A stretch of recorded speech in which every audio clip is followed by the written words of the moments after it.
Welcome to the Fear and Greed Business News Afternoon Report for Friday, the 15th of December, 2023. I'm Michael Thompson. Every afternoon, we've got the 5 stories that happened today that you need to know about, so let's jump into it. Story number 1 is a big one. The S&P ASX 200 jumped 0.9% today to finish at 7,443 points. Now, that's the best in 5 months, but what a week overall. The bourse is up about 3.4% for the last 5 days.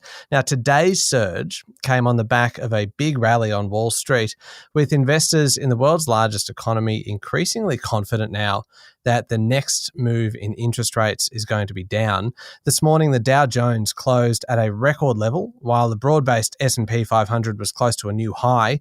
The falling US dollar on the back of the change in rate expectations has really boosted the attractiveness of many commodities, including copper and gold, oil, iron ore, and natural gas, which are, of course, all priced in US dollars. Gold, for example, pushed to a new price today of $2,052 US an ounce. Now, that helped many of the local miners on the ASX today. Chalice Mining was one of the best, up 9.4%. Sayona Mining was up 8.3%. Core Lithium, not a gold miner, of course, still a miner, but it was the best on the day. The top performer climbing more than 15%. BHP and Rio Tinto were both up more than 2%. Fortescue, another of the iron ore miners, up 1.4%. Worst performer today down the other end was Telix Pharmaceuticals, down around 10%. Story number 2, Prime Minister Anthony Albanese is leading the chorus of congratulations over the US Congress passing of legislation to get the AUKUS deal done, paying tribute to former Prime Minister and Australia's ambassador to the US, Kevin Rudd. Mr. Albanese said he had spoken to over 100 members of Congress face-to-face or via phone, and the decision to pass the legislation means Australia will have access to nuclear-propelled Virginia-class submarines. The Prime Minister said that is critical for Australia's national security. The legislation now goes to President Joe Biden for his signature. On X, Ambassador Rudd said the deal opened up, quote, a huge defence industry future for Australia, the UK and the US, and he thanked the US House and the Senate for the vote of confidence in our shared security. Story number 3, coal power plants will exit the national energy grid much faster than their owners think, according to the Australian Energy Market Operator, and all coal-fired power stations will close within 15 years. Now, that raises the urgency to ramp up renewable energy and build out transmission lines. The operator has brought forward its estimate for the timing of the elimination of coal power from the grid by 5 years to 2038, in the expectation that plant owners will surrender to rising maintenance costs, coal supply shortages, and competition from cheap wind and solar.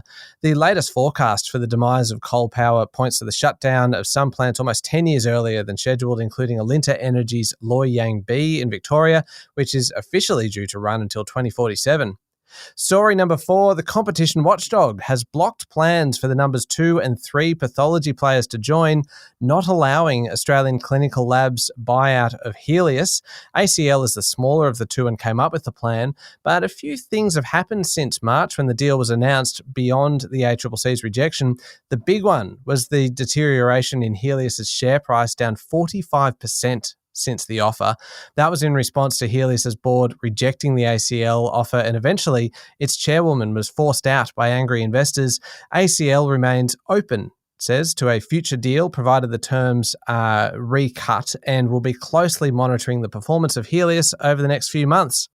And finally, story number 5, a Hamas plot to kill Jews in Europe was foiled by German and Danish police, who uncovered the terror group's alarming change of tactics, according to a report in the Telegraph of London.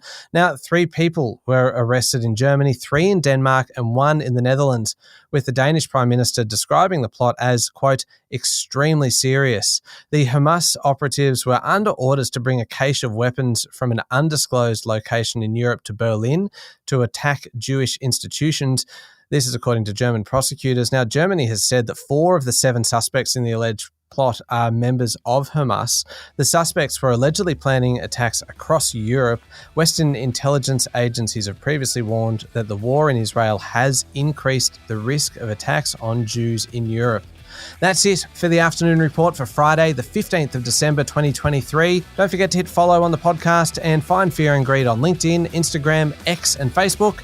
Join us tomorrow morning for the weekend edition of the Fast 5 Business News by Fear and Greed. I'm Michael Thompson. Enjoy your evening.